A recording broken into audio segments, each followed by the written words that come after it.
Hi, my name is Cashay Brown, and this is my testimony. I started off with my mother when I was like a baby, and up until 3 months old, I believe, is when I got taken away from her. I did go in and out of seeing my mother and my father. Before I came to know Jesus, I used to steal a lot. I would say I learned it from my mother at a very young age because I watched her steal something from a store. And I wasn't really raised by my parents. I was more raised by someone who raised my mother. I grew up in a church. I grew up going to church with my guardian and my sister and all my cousins and stuff. I was part of the worship team, part of the dancing team. I was like really young. That was like before I was 10. I didn't really know Jesus. I knew the things to say, the things to do, the things to act. I knew how to act right. And before 2020, we stopped going to church. And I'd say that was like my downfall to what happened between 2020 and 2025. My dad died in 2020. I didn't really feel anything during that time. I didn't really care. But after like 2022 is when I started feeling emotional and acting out.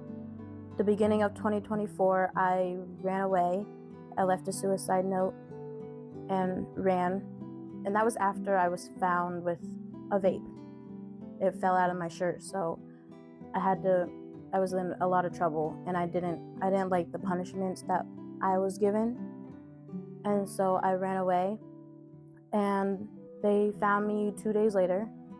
I didn't eat for those 2 days. I was highly anxious. Like my knee wouldn't stop bouncing. It was bouncing really fast. And I didn't feel like I needed to eat. And then they sent me to the mental hospital when they found me.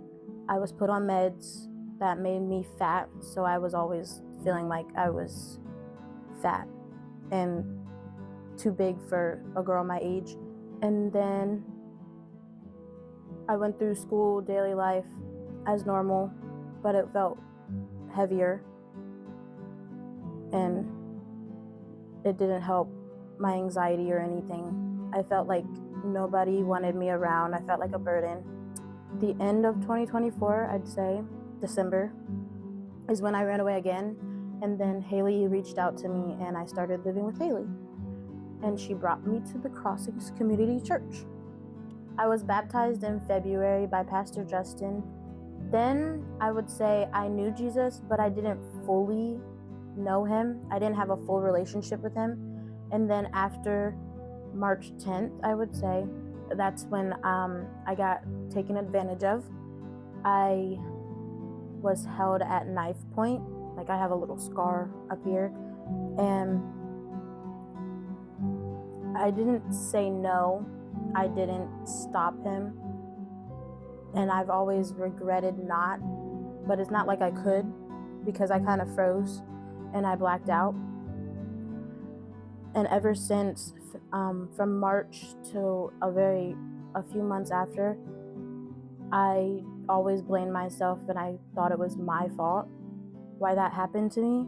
And then I had Mama Maggie, Haley, everybody in my corner telling me that it was not my fault and that I'm loved and I'm not a burden or any of that. And then I started doing the worship team, and I really liked it because I like to sing, and I felt Jesus and his Holy Spirit flowing through my body every time I would sing. I went to trips with them, to youth group trips, to the Philadelphia trip in PA for Vacation Bible School. I really liked that. And if you were to see me back at the beginning of 2025, you would say that doesn't look like her at all, because I was very showy. I like to show off my body parts. Now today I look back on that girl from a few months ago, and I see her as broken and searching for something to fill the hole in her heart. And as you can see, I dress more modestly. I'm more focused on God instead of relationships and other things. Pastor Justin, Miss Maggie, Miss Tanya, everybody throughout the church has really helped me focus on God and get to where I am today. I really appreciate it. I want to say thank you to them because it really has helped. Thank you for watching my testimony, brought to you by the Crossings Community Church. Have a blessed day.